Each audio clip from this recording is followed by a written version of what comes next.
Assalamualaikum warahmatullahi wabarakatuh. Perkenalkan, nama saya Ahmad Sazali. Saya dari kelas 1R dengan NIM 2020 143655.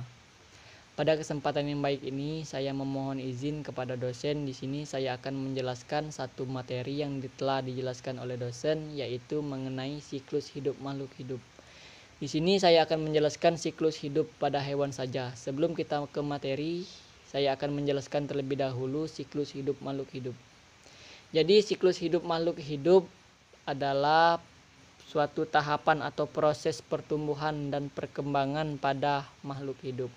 Jadi setiap makhluk hidup itu pasti mengalami yang namanya pertumbuhan dan perkembangan, mulai dari dia lahir sampai dia mati. Untuk pertumbuhan adalah perubahan bentuk tubuh karena adanya pertambahan tinggi dan pertambahan berat. Jadi seringkali kita kaitkan pertumbuhan itu dengan pertambahan tinggi, pertambahan berat. Untuk yang kedua adalah perkembangan. Perkembangan adalah proses pematangan fungsi alat tubuh seperti kemampuan kita bergerak, kemampuan kita berbicara, kemampuan kita berpikir, dan lain-lain sebagainya. Untuk perkembangan di sini adalah proses berkembangnya suatu alat atau pematangan dari fungsi suatu alat. Seperti contoh, pada saat kita kecil dan pada saat kita dewasa, itu pasti banyak perubahan, banyak perkembangannya. Mulai dari kita bergerak, dan mulai dari kita berbicara, mulai dari pola pikir kita, dan lain-lain sebagainya. Untuk ke materi siklus hidup pada hewan, dalam kehidupan hewan, apakah hewan mengalami siklus hidup yang sama atau berbeda? Tentu saja berbeda. Setiap hewan pasti mengalami siklus hidup yang berbeda. Hewan yang mengalami perubahan bentuk tubuh pada setiap siklus hidupnya itu berarti hewan tersebut mengalami metamorfosis. Jadi metamorfosis di sini adalah perubahan bentuk tubuh pada setiap siklus hidup yang dialami oleh hewan.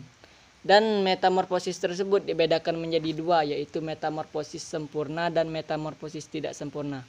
Untuk metamorfosis sempurna adalah perubahan bentuk tubuh pada setiap tahapan siklus hidup pada hewan.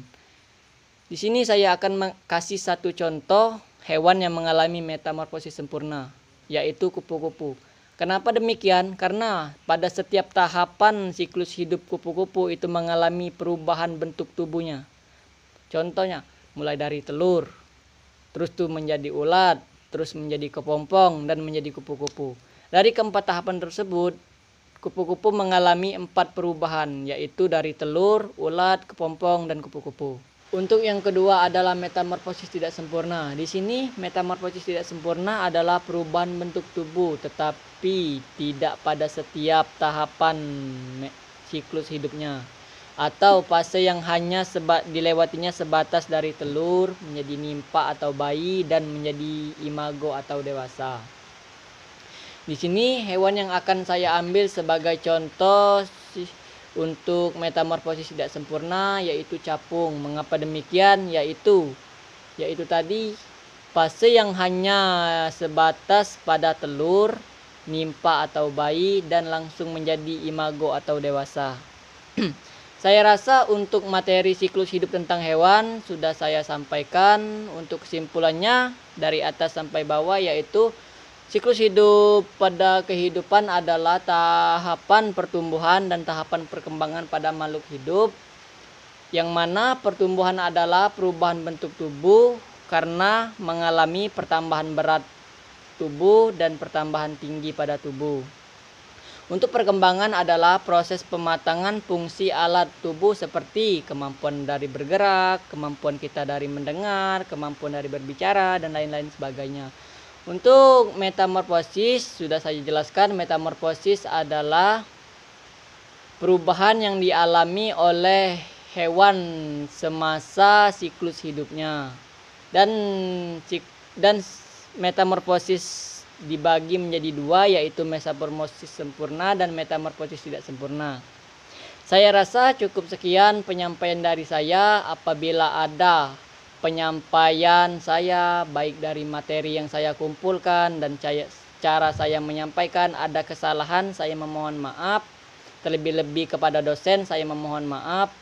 Dan tidak lupa pula kepada Allah saya memohon ampun. Saya akhiri, wabillahi taufiq wal hidayah. Wassalamualaikum warahmatullahi wabarakatuh.